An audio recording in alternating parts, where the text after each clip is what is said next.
It was the last night of summer camp, and the campers gathered around the crackling fire. The dark woods surrounding them seemed to press in closer as the flames flickered. The air was cool, and the wind rustled the trees, making it feel like something was watching them from beyond the firelight. It was the perfect night for a scary story. "Who's got a good one?"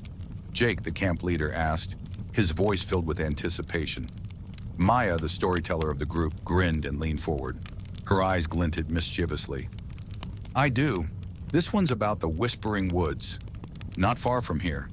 They say that if you walk deep enough into the forest, you'll hear voices, whispers coming from the trees. But those whispers, they belong to people who never made it out." A few of the campers shifted nervously. Tyler rolled his eyes, trying to seem unfazed. "Yeah, right." Maya continued, ignoring him. "It happened years ago. 3 campers, just like us, dared each other to find the Whispering Woods. Emma, the fearless leader, Jack, the prankster who thought everything was a joke, and Sarah, quiet and serious, but eager to prove she wasn't scared. They waited until everyone was asleep, then snuck out into the night. Armed with only flashlights, they wandered deeper into the forest, searching for the place where the whispers supposedly came from. The trees seemed to grow thicker the further they went, the air colder. Hours passed, and just when they thought about turning back, Emma heard it, a faint whisper, like someone calling her name.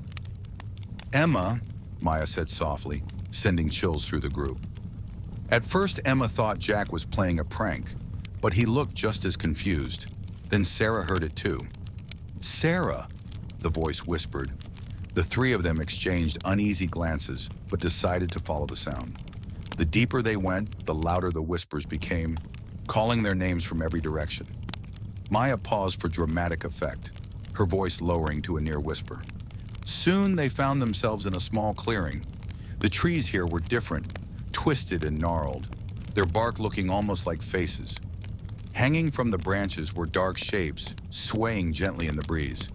At first, they thought it was just the wind playing tricks on them, but then they realized they were figures suspended by vines.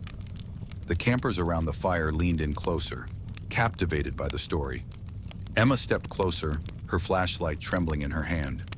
"Who's there?" she whispered into the darkness. The figures didn't move, didn't make a sound, but the whispers grew louder, circling around them.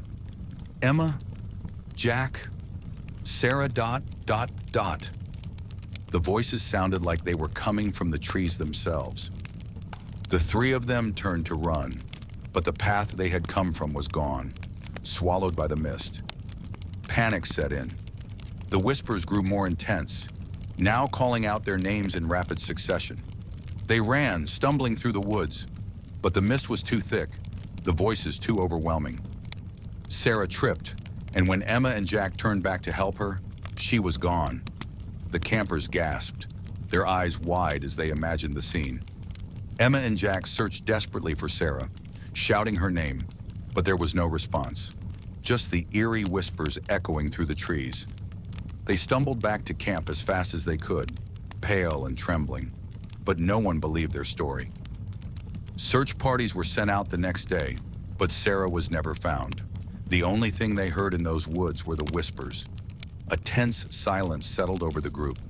The fire crackled loudly, and a cool breeze rustled through the trees, sending shivers down their spines. "They say," Maya continued softly, "that the Whispering Woods still call out to people. If you hear your name in the forest, don't follow it.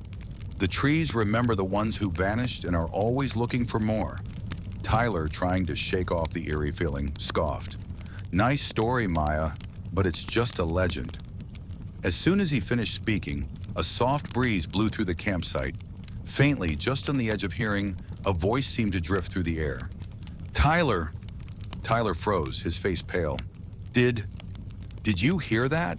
he stammered, looking toward the dark trees. The rest of the group glanced around nervously. Had it been the wind or something else? For a long moment, no one said a word. The fire crackled and the woods remained still. But the whisper, it lingered, echoing in their minds.